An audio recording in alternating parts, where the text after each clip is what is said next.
All right, what's up, guys, and welcome back. I'm Ash, Master Instructor of Ili Chun and student of Grandmaster Sam F.S. Chen. As part of our ongoing series with other masters, I'm here today with Ellis Amdur. Ellis is a longtime practitioner of the Koryū arts. In particular, he's a licensed instructor of Araki-ryū. I'm sure that I butchered the pronunciation of that. And Tenshin-Bukō-ryū.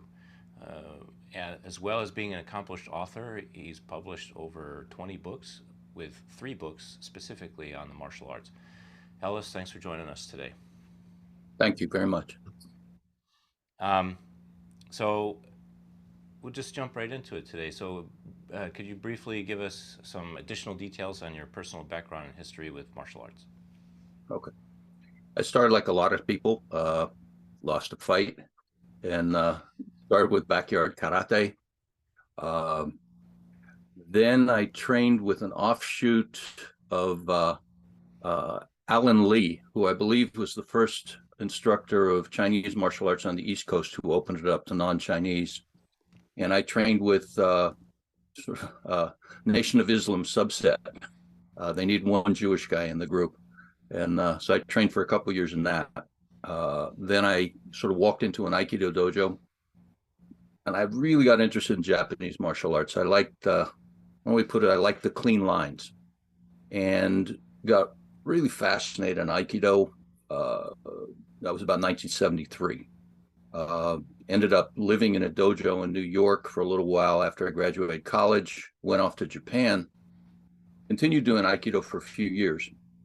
And there's a lot of reasons Aikido has been fascinating to me, just because it's the intersection of modernity and tradition, and it's this just hodgepodge of sort of neo-Shinto spiritual mania. But about 1976, I walked into Araki-ryū, and that was the first Koryu that I did. A Koryu is a traditional Japanese martial art that was founded before the Meiji Rebellion of 1867. Primarily, but not exclusively, they do pattern drills, which are called kata, almost all of them 2-person. But there actually was much more freestyle than most people think. Araki is kind of interesting because it's close quarter fighting. You have weapons, but one of the aims is to come to grips and get in tight with people.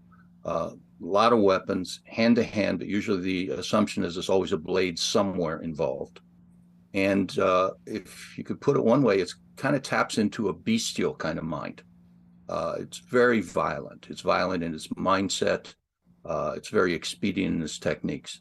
And my teacher was very much that. Ended up his last student.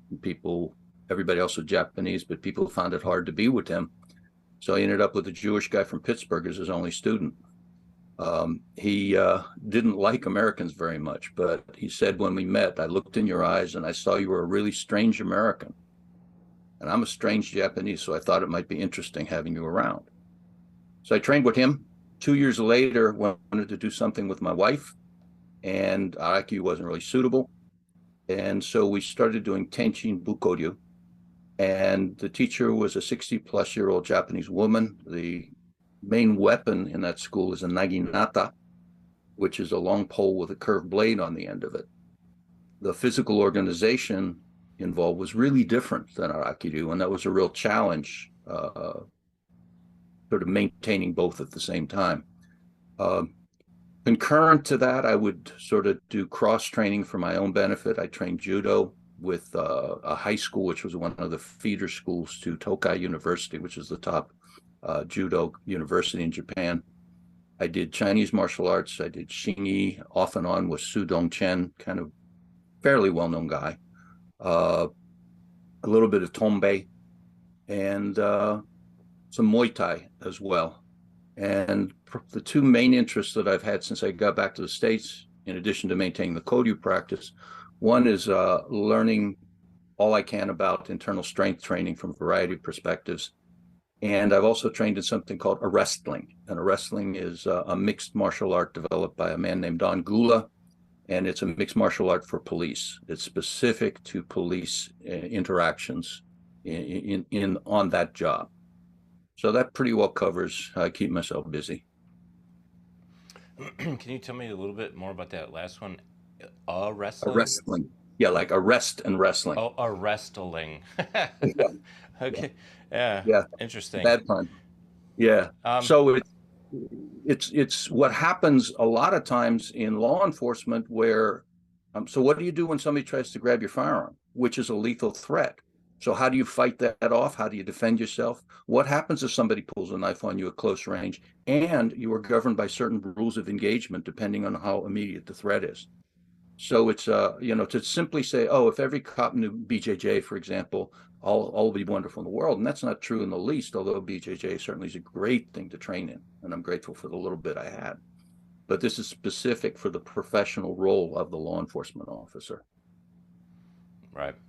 Yeah, I mean, I follow along also with some of the work that's being done with by guys like John Lovell from the Warrior Poet Society, and he's a former special ops and operator, and he, is similar mindset where he say, "Hey, I love BJJ, but it's not appropriate for all interactions, especially in the street, or say like in a like a riot type situation or something like that. It's not something that you want to fall back on. You need to have a different skill set for those types of scenarios. So it's Mhm. I'll have to look more into this wrestling. It sounds interesting. I'll Um, just put if people look up Don Gula's name or a wrestling on YouTube. There's a fair number of film clips of the training, so people can get a pretty good idea how interesting it is. all right, very cool. Can you tell me a little bit more about the let's say, because now we have a few different arts that we can talk about, but we could just stick primarily to the two in which you're a licensed instructor. A little Yep. bit about you've touched on it a little bit, but if you can go into some more detail about the basic philosophy, concepts, and principles of one versus the other. Okay. So Araki-ryū, um, we can best trace its distant origins to actually the father of Miyamoto Musashi, uh, which is a very interesting sort of concept that his father actually was involved with us. Um, First of all, the stance is low to the ground, almost anthropoid. Your feet are parallel, they never line up. It's a grappler stance. And if you hold a weapon, you're going to hold a weapon with your arms relaxed like a grappler. You don't have these elegant poses. So everything is deployed in such a way that it transfers directly to empty-handed grappling. In fact, when my students are having trouble with a technique, I have them come to grips, get in a good grappling pose, then separate and put a weapon in their hand, and they're in a perfect stance. Um, the mindset can be determined by this. The first three techniques you learn, there's a set called Sankyoku, which basically means three techniques. And the person who receives the technique, and traditionally in Japanese martial arts, it's the teacher who receives the technique. The student practices against the teacher. And you approach the teacher with a kind of a tray in your hand with a cup on top of it. It's got three parts. It's got a little pedestal, a tray, and a cup. So traditional Japanese implement. And you walk very carefully to that person. They're on their knees sitting. You very elegantly squat down, and as they reach forward to take the cup, you either grab them and do something terrible to them, or pull out a concealed knife and stab them and kill them. And traditionally was said Sankyoku Sannen, which means 3 years of this. It's more metaphor than fact. You didn't only practice that for 3 years. But in Japanese scrolls, they will have what are called kuden, oral teaching. And sometimes they're written beside the name on the scroll. And it says here, this is how you defeat a superior swordsman. So right here, you understand this is not a dueling system. This is not, hey, I challenge you to a fight.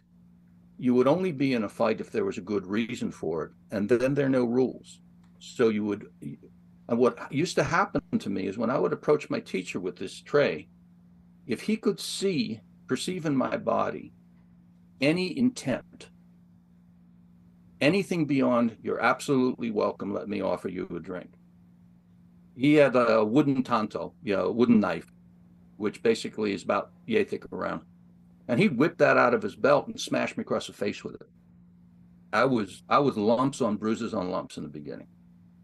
And the idea was to extinguish any readable intent. So that, in other words, I have to be able to, with absolute sincerity, welcome you with the intent of killing you. That sounds very dramatic, but that was the mindset of an art based totally on survival. The way you engage with a person with weapons or without, the best way to think it is you're mauling them. You're just all over them. A lot of pressure. Don't give the person time to breathe. The other aspect, though, is you're never 110% into an attack. Because the way a lot of martial arts imagine themselves is, well, I will have the other person will attack me with 110%. I'll avoid them and they'll be off balance and then I'll take them out. We want to be, if you look at a yin yang sign, that in the black fish, there's a white eye, and the white fish, there's a black eye. I want to be 100% committed, and yet I've got this other side in reserve. So if I miss or I fail, I should be able to flow into that without hesitation, as opposed to throwing myself off balance. So that's basically the mindset of Araki-ryū. Bukō-ryū has got, it's always aggressive, always forward, but it has an elegance to it. The main weapon is what's called a kagitsuki naginata, which is basically, so a naginata is a long pole with a curved blade, similar in Chinese martial arts to a sandao. This one has a cross piece on it. And so when you're attacked, say with a spear, you're going to bump the spear offline with a cross piece and then slash in. So the movements, the philosophy of Bukō-ryū is you move in such a way that you're never going to get body fluids on you when you cut the person. You don't want to close with them. You're always sidestepping in a way that you can get edge onto them, but stay away from them. So I had kind of a schizophrenic task, because on one day I'd be practicing with a certain physical organization, a certain mindset. Then on another day, I'd be practicing with a very different mindset. And how to put it, it would be enormously disrespectful to my teacher of either art to bootleg anything from the other art into the practice. I had to keep them absolutely separate. And that was very difficult for me to do, because I started Araki first, and it's more the kind of human being I am. And so I had the externals of Bukō-ryū, the Naginata school, well enough that I became my teacher, Nita Sensei's assistant instructor in Japan. But I'd never once done a Bukō-ryū kata. I'd never once done it right. And I remember one day I was working, I must have been doing it 10, 11 years. And I made a cut, and all of a sudden I felt like all these dominoes just shifted inside, all through my body. And I got it for the first time, and I realized how different it was on a physical level from the other art.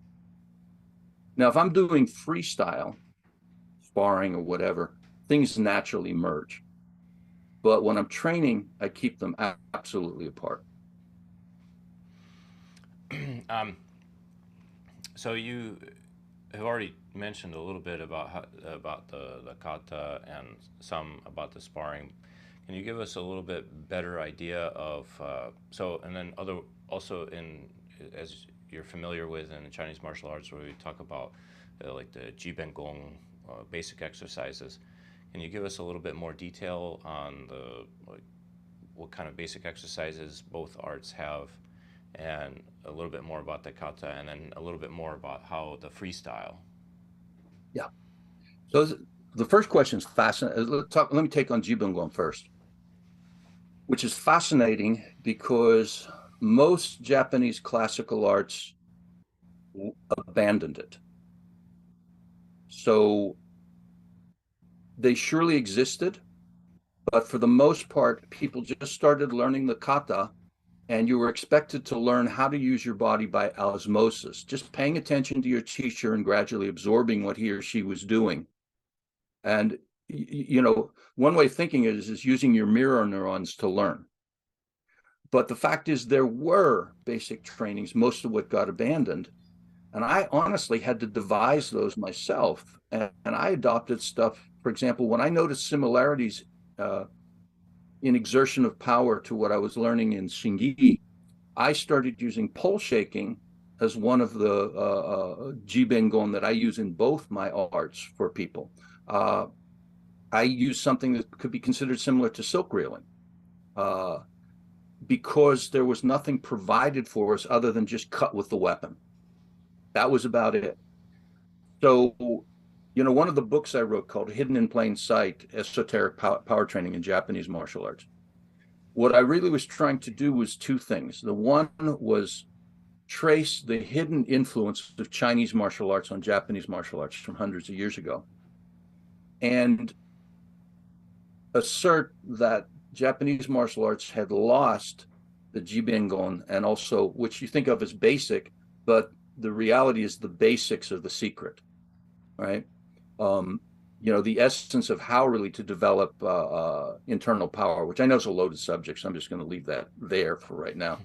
But it's in the basics that you learn that. You can't learn that in the heat of pattern drills. So essentially, beyond basic cutting with the weapon, we didn't have any Jibengon. And to my knowledge, most Koryu, most classical Japanese martial arts don't. So that was something I had to add. One of the other aspects of this is one has to recognize how different our lifestyle is. 200 years ago, people walked a road in Japan everywhere they were going to go. They squatted to use the toilet. If you were lower class, you were going to be working almost all day long with your body. You had very flexible legs, very strong legs, flexible hips, excuse me. And the martial arts were built for somebody who had a certain kind of body, which we modern people don't have. And we have to replicate that with supplemental training. Right? So that's another aspect of this. I think somebody today doing Chen Tai Chi is a very different person than somebody 5 generations ago, working in the Chen village and basically working 14 hours a day with up to their hips in muck, or whatever. So that's the Jibengon question. Now, kata, in Japanese martial arts, and specifically in the arts that I practice, almost all kata are 2-person forms. The only common exception is something that people are familiar with called Iai.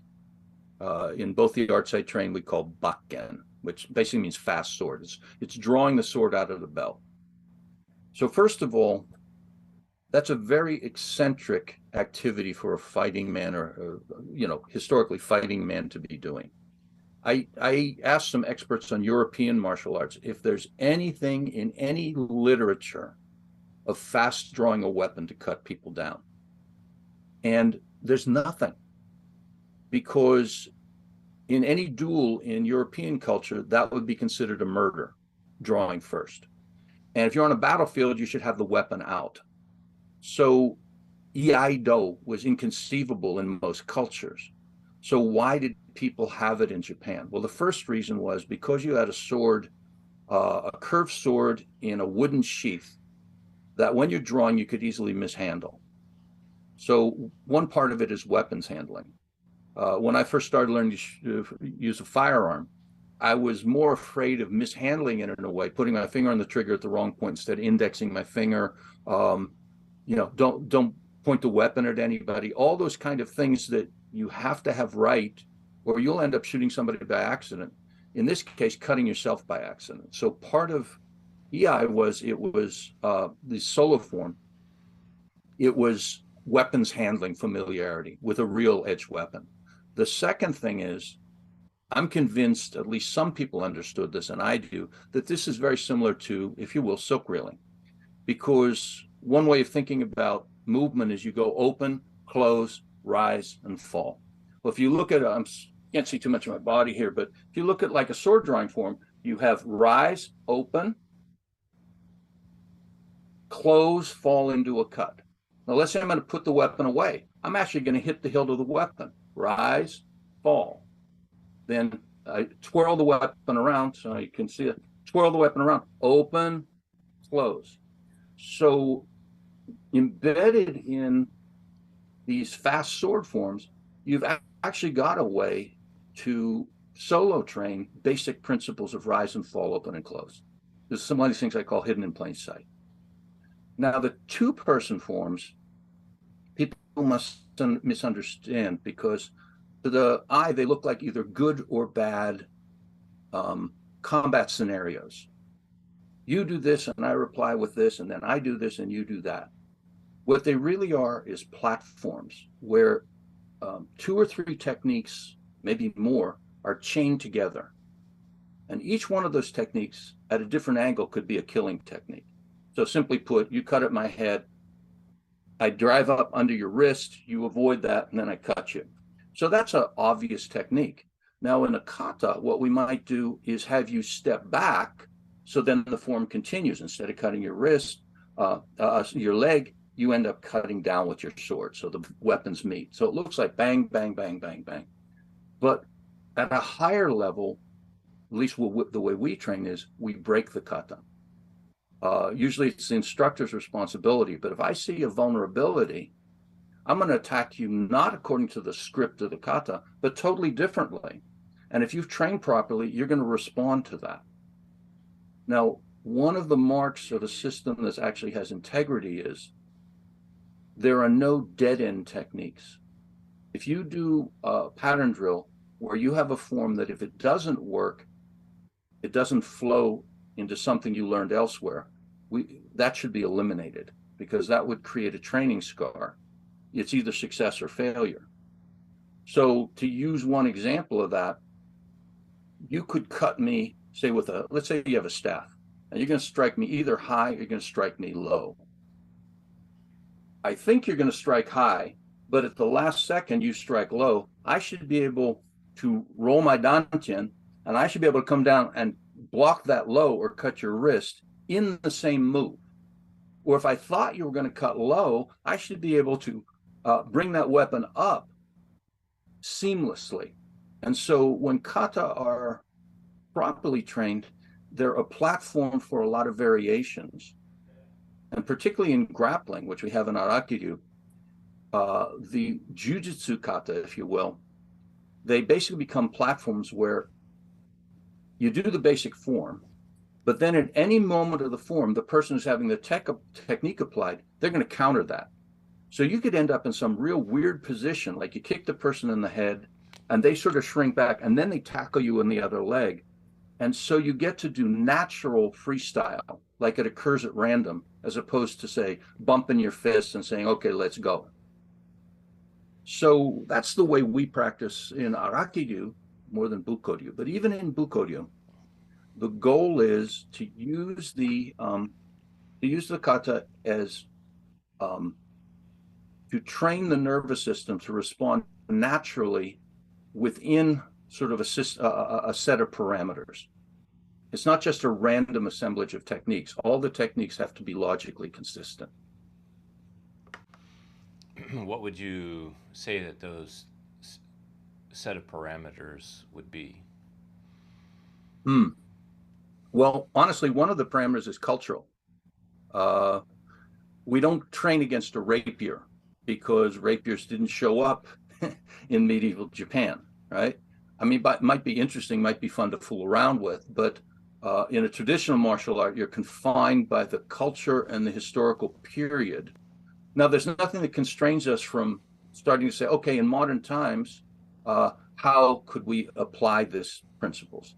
Like, for example, one of the weapons we have in Araki-ryū is a short chain with 2 weights on the end of it.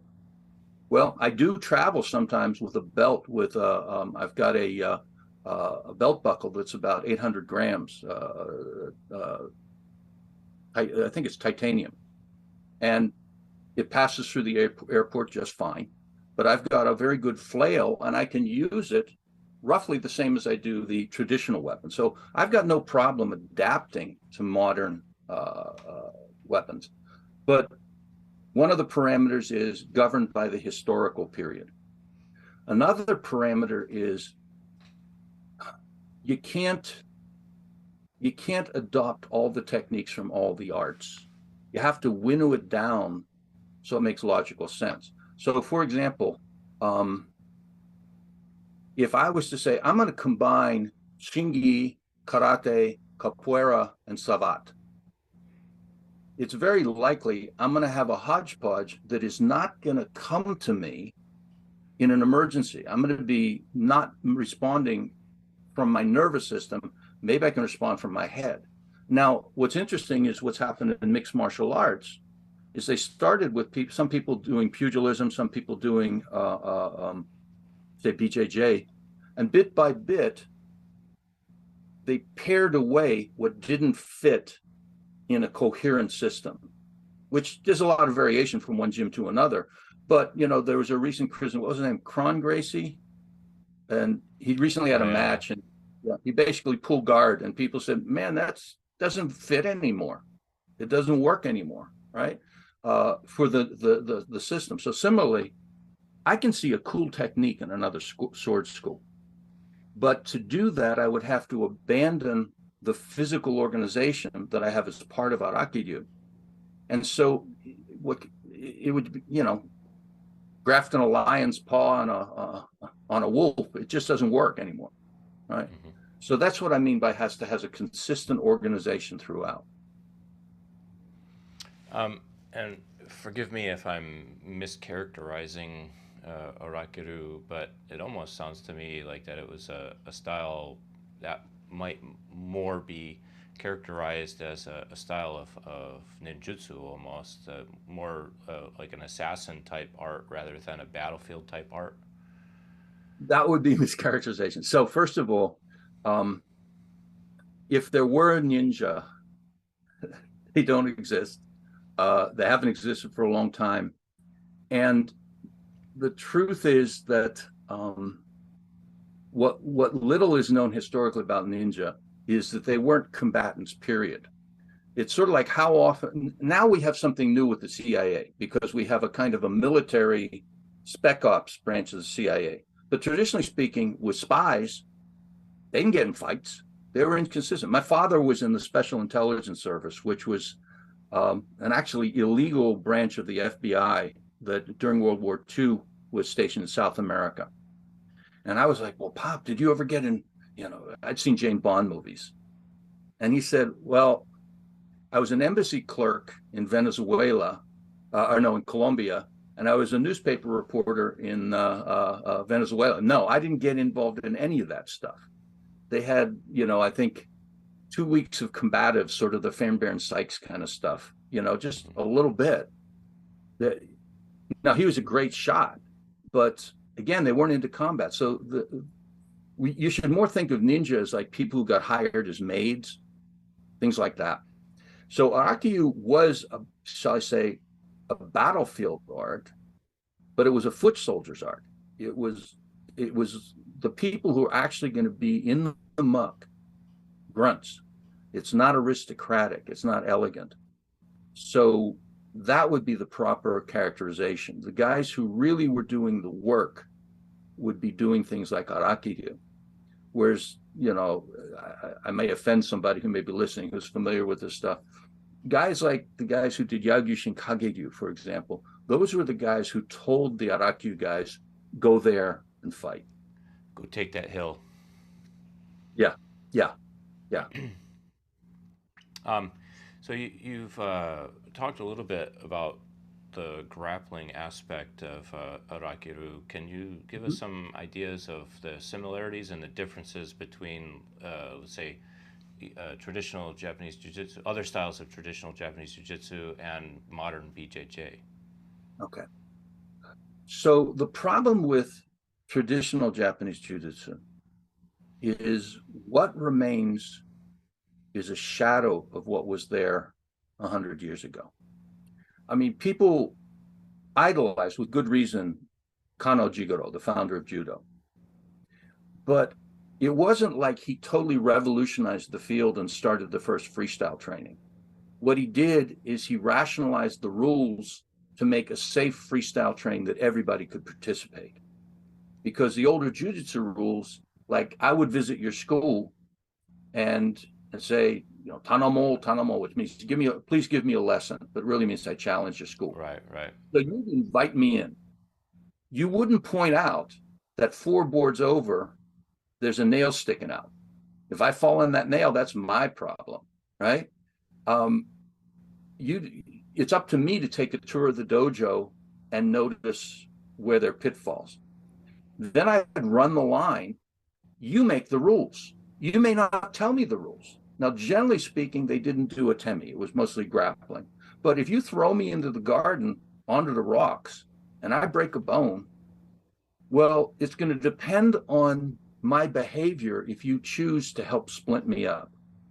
Right? If I was courteous and respectful to you guys, you might split me up and give me a place to stay until I heal. But if I was a jerk, you'd send me on my way, right? Broken bones and all. So it was pretty barbaric. And Kano brought that to the modern age. So these guys each had their pattern drills. And most of the pattern drills, when you look at old films of old jiu-jitsu, say, wow, there's a lot of wristy, twisty stuff. There's a lot of arm locks and joint locks with weapons or without. There's not much wrestling. And the reason is everybody knew how to wrestle standing because everybody did sumo. Everybody, you know, sumo, there's professional sumo, but every young kid, any boy and a lot of girls too, when children, they did sumo. So that was part of everybody's lifeblood.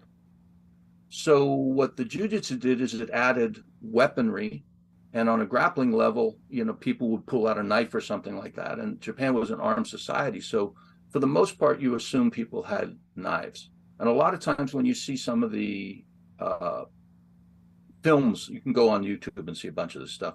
You see the films of it, a lot of the positions they assume, even if there's not a weapon in sight, they're trying to train themselves as if a weapon was in sight, a weapon was available. The thing is, most Japanese martial arts abandoned live training, the classical arts.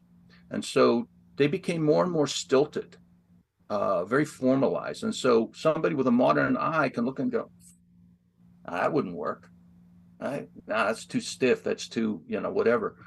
And that's true. There are a few schools that still test themselves, test this stuff, but most don't.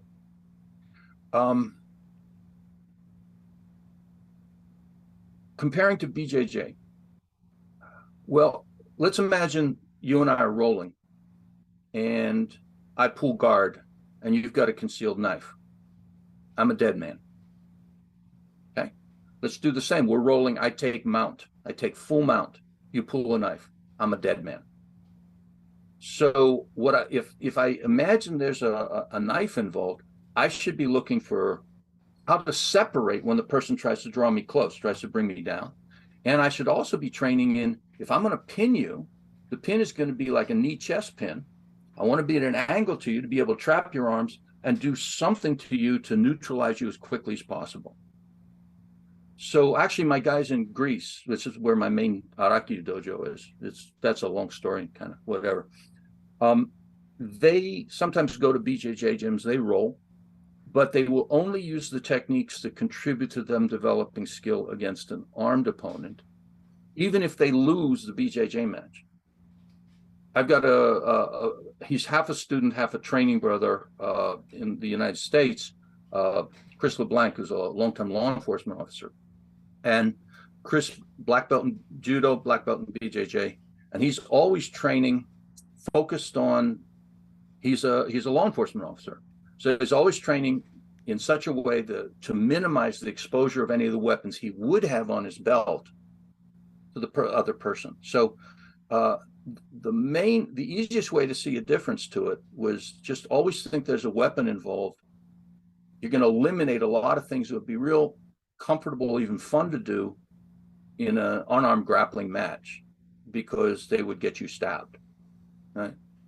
I think that's the best way to explain it. Right. Makes sense. And then let's talk a little bit about, because you had mentioned previously that you had started to get interested by the internal strength training methods. Mhm. Now, like you said, that can be a contentious subject. So Well, that's good. I'll give you the opportunity to give us what you define, uh, or how you define that term, and then like how you got started with that, what interests you about it, and so on. Okay. All right. Well, I got started with it, number one, because I thought it was an Aikido. And it probably was with the founder of Aikido and maybe a couple of his close associates who got it from Daito-ryu, the ancestor art to Aikido. But it didn't get transferred down. And not only that, Aikido has a problem that most of their training exercises are grab my wrist. And so there's even those who train in it most of them had a very circumscribed, limited way of applying whatever skill they had. But I was interested in it, disappointed I didn't find it. I was a young guy who was somewhat associated with Don Draeger, very famous sort of both scholar and practitioner of martial arts. And he had trained with Wang Shuqin, pretty famous Bagua Xingyi and Tai Chi instructor, lived in Taiwan, came from the mainland. I trained a little bit with Wang when he was very elderly. He was very obese, but he's always obese. That wasn't a flaw, but he was elderly at that point. But I did see him do the equivalent of Bongjian, the Xingyi punch, but he did it with his belly. One of his students was a Kyokushinkai karate champion, and Wang brushed aside a punch and just embraced him, and it boom, and he just hit him so hard with his belly, the guy collapsed. So I knew there was something there, but Wang wasn't teaching it. I thought you just go and do the Nanjing synthesis Tai Chi form. But sometimes I would go to the temple, the Buddhist temple where the practice was early, and I'd see Wang all by himself just doing these repetitive like movements. And I thought, oh, that's quaint. He's doing a little health doing exercise. I didn't realize that he did that 4 hours a day, and that was the Jibengong. That was how he built his power. So I was on the edges of this stuff. As I said, I trained with Sudong Chen off and on for about 10 years, and I really as much off as on. He's an interesting man, and we're the same age, and we had kind of a prickly relationship on a lot of levels. A good one, but I would get pissed off at him, and I'd leave for a year or two and come back because he's brilliant, brilliant specimen. But so I was really interested in it, and so I started corresponding, talking with various people. So a friend of mine, this is one of the things that gets contentious. One of my good friends is Mike Sigmund, and Mike is either loved or not loved, and I like him. And so Mike and I worked out together, and I've gotten very into worked out's the wrong expression. I paid attention to what he's taught me, and so I pretty much follow this idea of Jin, or intent-driven coordinated movement, Qi, which is using your breath to develop a connective tissue of the body so it can be moved at will and you strengthen it, and Dantian, which is using the Dantian as almost like a differential gear to direct all the limbs in coordination. I'm also of the belief that there's a whole other aspect that sometimes people subsume as internal strength, sometimes in Chinese called Shen, which is a vaguest of terms because it's like a term almost like for divinity. But I think of it as tapping into berserker strength. And berserkers have been misunderstood as, we think of the term going berserk, like running amok, just sort of crazy, biting pieces out of your shield while running naked onto a field. But the literature describes the berserkers in the oldest literature. It's talking about pure predator's mind. It's slipping into a pure flow state based on predator's mind with nothing getting in the way. So you can also tap into that. One way to talk about is grandma strength, where the jack slips off the car and grandma picks the car off grandson, right? The reason we don't usually tap into that strength is usually we get damaged. Grandma got 3 stress fractures in her lumbar spine while she lifted the car off. So we've got fail-safe mechanism to keep us from exerting that strength. But it seems to me that if you've trained your body to handle extreme stress, internal strength training and external strength training, and you tap into that berserker mind, you have a whole other aspect of strength that really can take you very far. Araki-ryū has techniques that you can learn to tap into that. Bukō-ryū does not. But so that's my take on internal strength. That's where I do my training. So I do a lot of spear shaking. I do practices where I take like a pretty heavy weighted bag, like 40 pounds, and I'm basically moving it back and forth in different patterns on a tabletop. I'll take, she got one right here. This is basically called a can-do bar. It's basically a rubber bar, and I'm going to be doing, I'm not, I'm just seated, but, I'll be doing this with breath to exercise connective tissue, and it's fighting me all the way, which is sort of similar to what happens if you're doing whatever you call it, push hands or whatever. And can you maintain relaxation and tensile strength at the same time? That's basically what I train in. I'm not a missionary, in the sense if somebody says, well, we do it totally different. Like, first of all, I don't care. I don't care what other people do. That's not my religion to me. I've found that this methodology I've been able to input it directly into the Japanese martial arts that I train without any alteration of technique, just a lot more power, a lot more grace. I'm 71 years old, and there's certain things I can't do anymore just because of long-term injuries. But in a lot of respects, I move a lot better than I did even 30, 40 years ago. And I attribute it to the method of training that, I've been incorporated.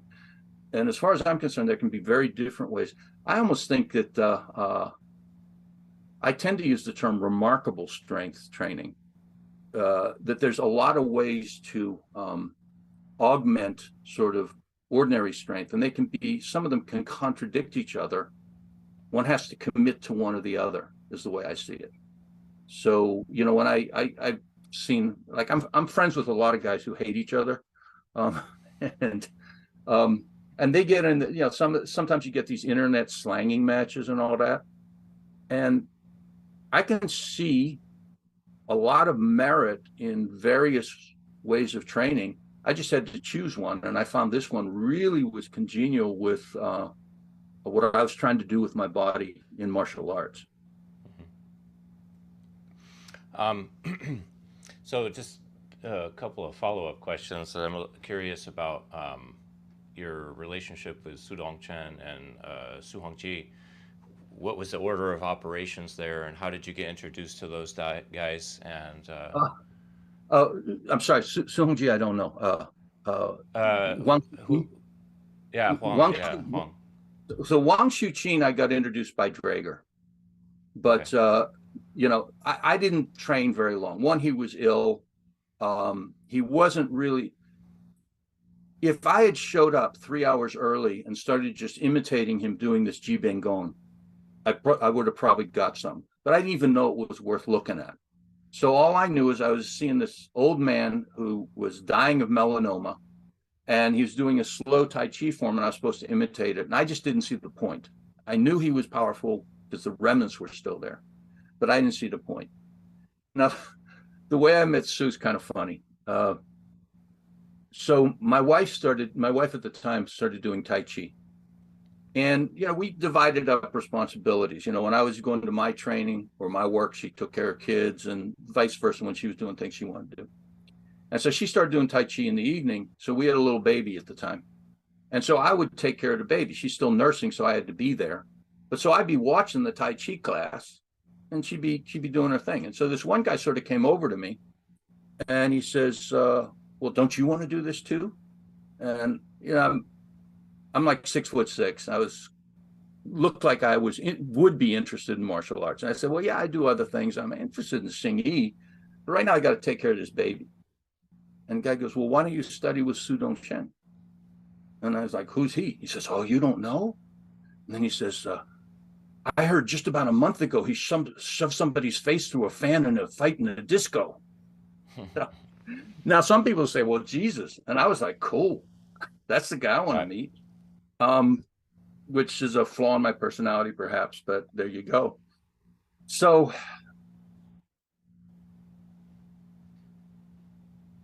I went to this girls' school that he had rented on Tuesday and Thursday nights. They had a volleyball court.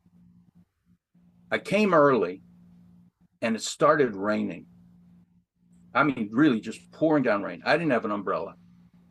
And the door was open, but I had this kind of adopted attitude from Japan. You don't just walk in someone else's dojo, right? So I'm standing outside, the rain's pouring on me, and I'm just standing there. And somebody comes outside and says, would you like to come inside?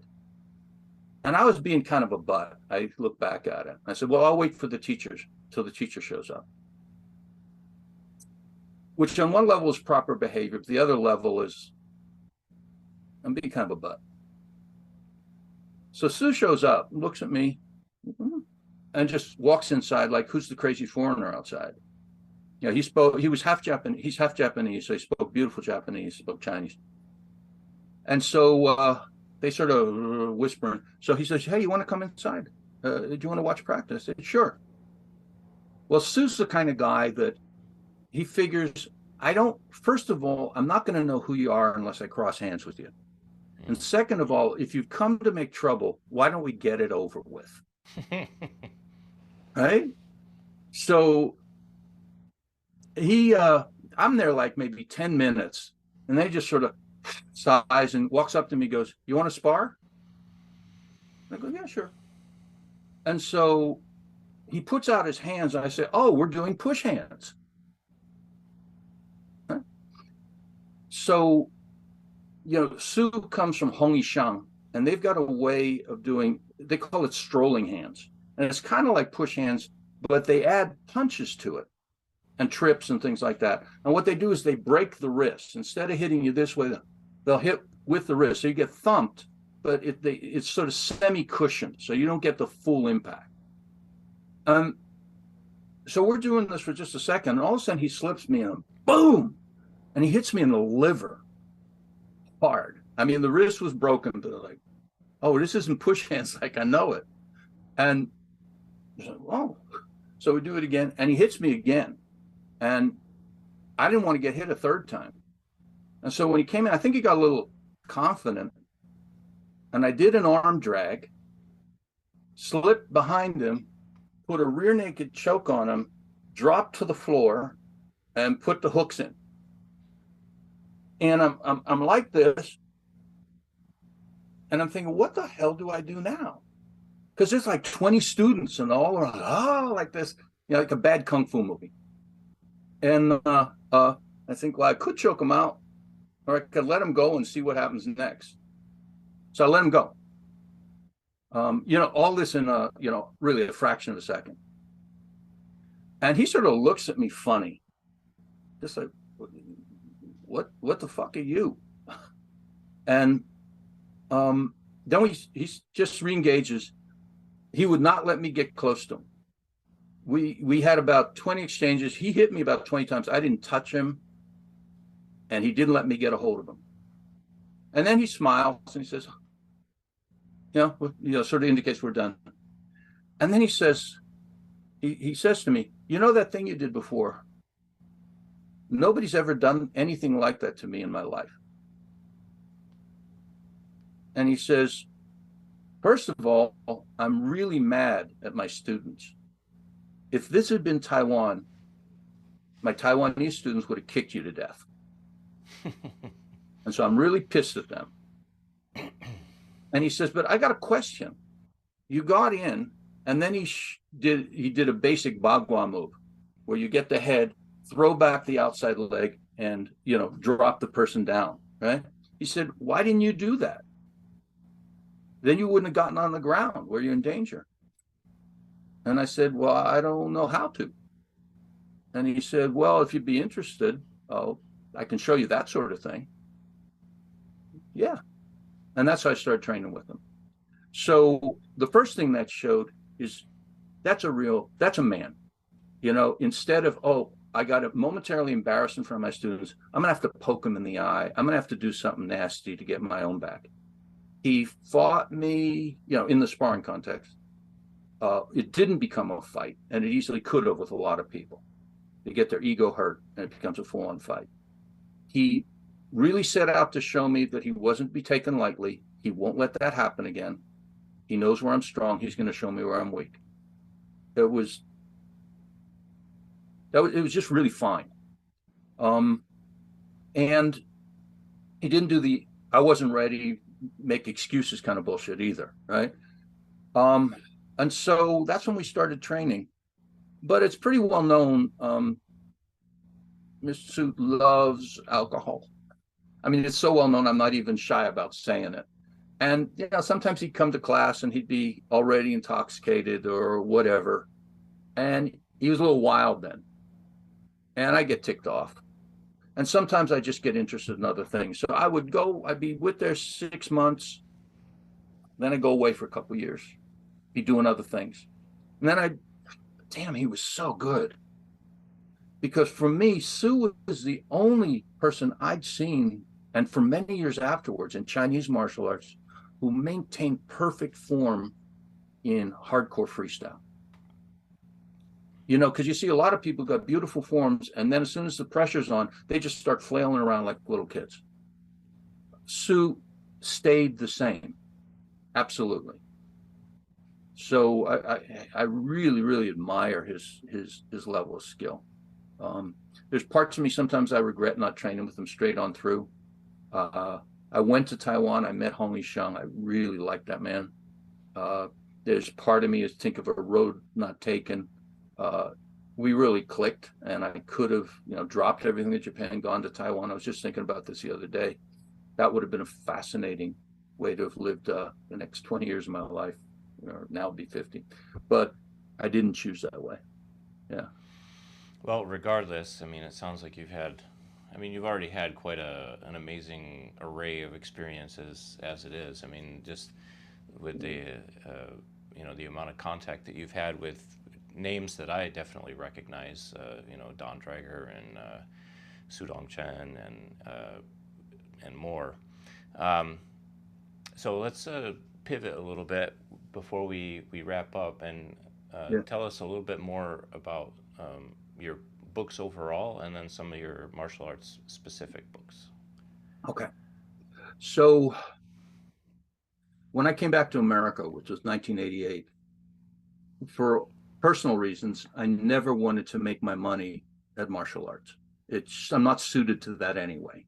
I only can teach people that I really click with, who I know are there for the long haul. I don't do well with an open door.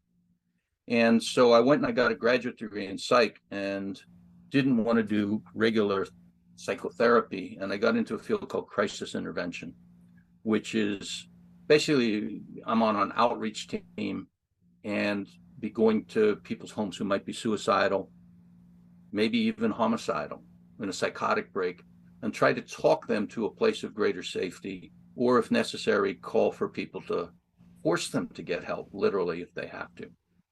That was the jumping off place in my career. I then shifted, and I was doing work for a lot of years. I would do assessments in child abuse cases where the court would appoint me to sometimes interview the child, sometimes interview the people who are alleged perpetrators. And the report I would write would have a lot to do whether the child would be reunited with the parents or not. I was doing a lot of home visits, sometimes really out in the middle of nowhere. So I started very quickly to apply the psychological principles I learned in martial arts, flip them upside down. The principles to throw somebody at a disadvantage, to take them out. I could use those same principles to read somebody's character, to get them to a more solid place so they wouldn't be as likely to be assaultive to me. In the course of that, I got asked to develop a program for law enforcement in my area on communication with mentally disturbed individuals. And knowing nothing about law enforcement, I basically did ride-along with certain sheriff deputies for about 6 months, 3 times a week, because I didn't want to write any recommendations that weren't congruent with the job. And I got an agreement from the sheriff's office that the deputies I went on ride-along with had to agree with what I wrote. In other words, there are things you can suggest that are for the front office, and there are things that the people in the front lines need. So I did this and developed a little training, and I thought it was a one-off thing, and all of a sudden words started getting out, and I started being asked to train all over the place, other countries, whatever, on tactical communication, not only for law enforcement, but it could be for foster families, for therapists, for parole probation, for business. And at a certain point, I wrote a series of books. There's, I believe, 13 in the series. It's really one book cloned 13 different ways to specific professions. So a lot of them I have a subject matter co-expert. So I have a book for law enforcement, Thin Blue Lifeline, a book for probation officers, from chaos to compliance, et cetera. So the tactical communication is the same, but the context is going to be different depending on what the professional requirements are. I worked for a while as a consultant with several hostage negotiation teams and ended up writing 2 books on scenario training for negotiators. It creates the scenarios so that the team can practice negotiating with people displaying realistic behaviors.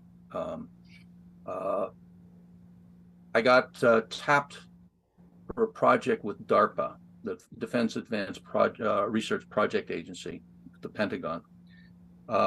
It was a fascinating name. It's called the Good Stranger Project. And they were trying to figure out metrics of how to communicate with people who will always be your enemy. And it initially was specific to warfighters. It then was expanded to law enforcement. And I ended up co-writing with Robert Hubble, a cognitive scientist, 2 books on that, one called The Coordinator for Warfighters and Police, and one for business called The Accord Agent. And it's basically, how do you communicate with your enemies in a way that you maintain tactical advantage, but give them the maximum of respect? So that's sort of the professional kind of stuff I've written.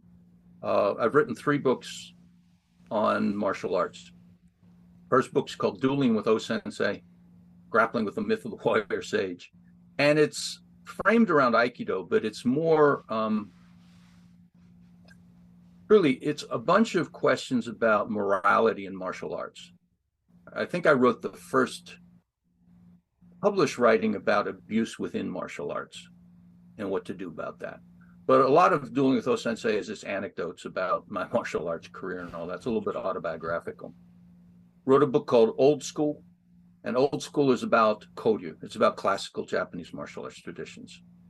And third book, Hidden in Plain Sight, is, as I said, that one's about esoteric training in Japanese martial arts. And truth is, what's nearest to my heart is fiction. I started writing novels about 10 years ago.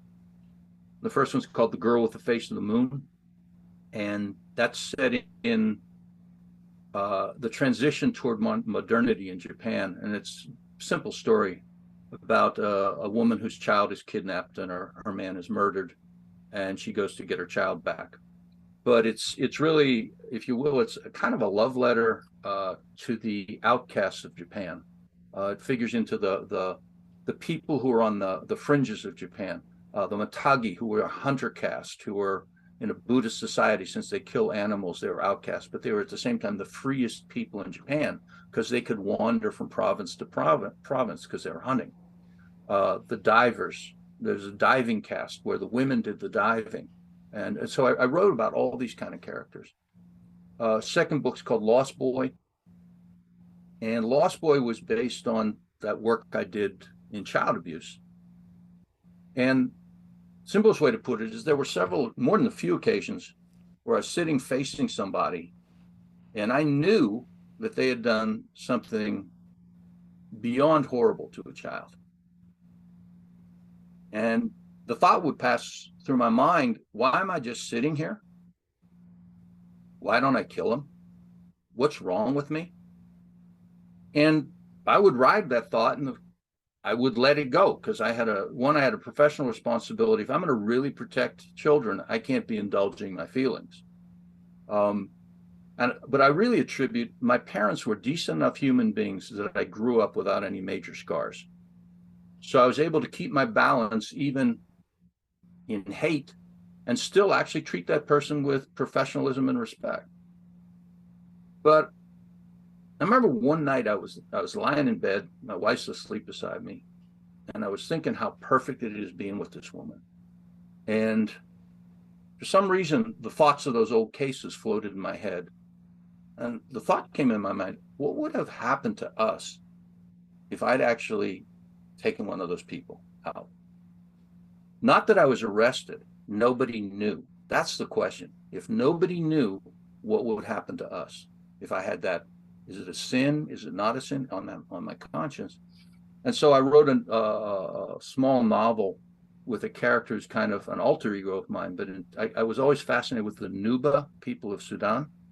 They're a tribe that centers their lives around wrestling. They basically say, if you have not won a wrestling match in your life, you're not allowed to be reborn into this, the most perfect of worlds. It's not so perfect for them right now in the Sudan, but remarkable people. And so I had a war refugee from the Sudan with my cases.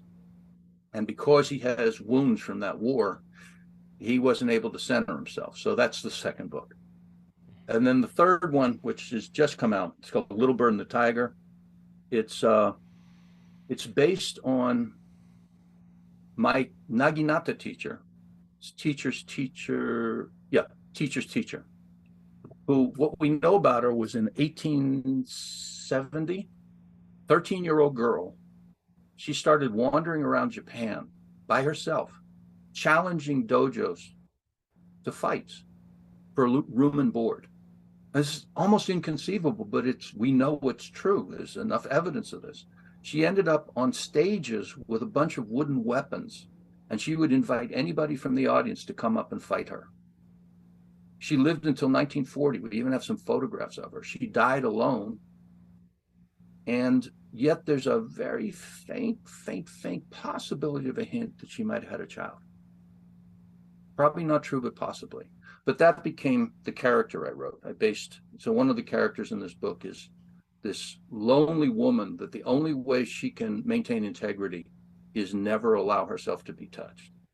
And the counter figure is a young man that I certainly was, probably you were. There's this time you want to be a hero and,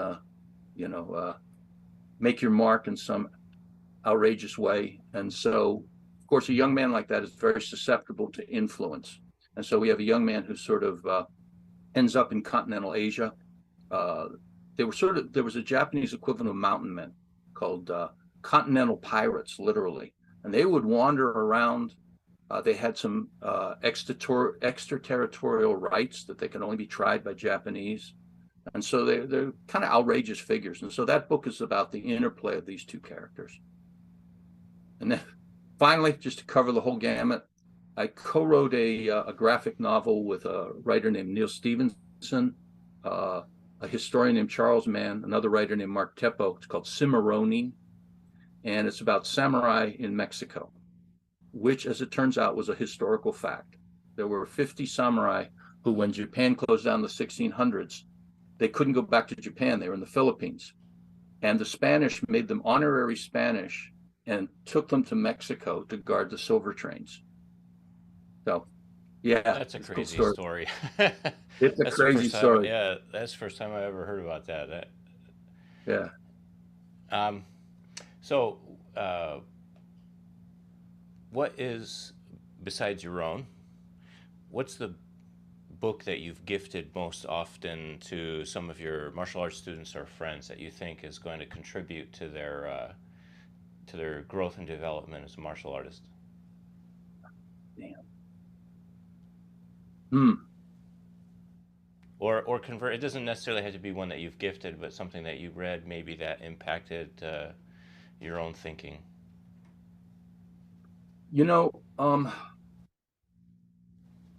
When I get asked a question like this, I terminate the discussion, and then all these books will sort of come to my mind, right? Over and over again. If I was to say a movie, I'd say The Seven Samurai. That one I keep, right? Let me just tell you the most modern book that I would recommend, the one that's most current in my mind, is called Rise of the Water Margin by Chris Bates. It's a modern adaptation of the famous Chinese water margin. Yeah, the Heroes of the Marsh. Right, and this figures in with artificial intelligence. It's one of these 600-page or 500-page epics, and it's just fantastic. It's got some great martial arts in it too. So if I was going to recommend any one book right now that would really excite the imagination, that would be Rise of the Water Margin by Chris Bates. All right, very cool. So where can people find out more about your work? Where can they find your books? Because you're self-published, right? Right. Yeah, most of my work's on Amazon, so that's the easiest way to remember it. If you want to go to my book website, it's edgeworkbooks.com, which is EDGEWORK, edgeworkbooks, one word, .com. And my shorter writing on martial arts, which also includes other people, hopefully you, who I asked to write essays about things they find interesting in their martial arts life, is called kogenbudo.org. KOGENBUDO, kogenbudo.org. And that's got a lot of short writing I've done, and I've got some fascinating articles from other folks. One guy wrote about the Kevzer.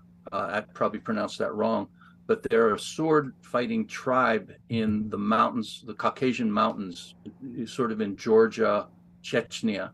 And so there's a few old men who remember it from their youth. That's it. But this guy in Oregon has been traveling to Georgia whenever he can and interviewing people and doing the best he can just for the love of it to resurrect that art. So I've got a bunch of interesting stuff on there. So kogenbudo.org, that's the other one. All right, very cool. Well, we'll wrap this one up for today. Ellis, thanks for joining us. I really appreciate your time. You had a fascinating career, and you've contributed a lot to martial arts in the West, at least, as far as raising awareness of some of these experiences that you've had in Japan with the Koryu, which I don't think, most, I've been doing Ili-chun now for 20 years, and my dad would still ask me how my karate was going. So, I think there's... Yeah. So, you've really contributed a lot through your work, both in the print and online. So I'm really glad that you joined us today. I appreciate your time. Thank you very much.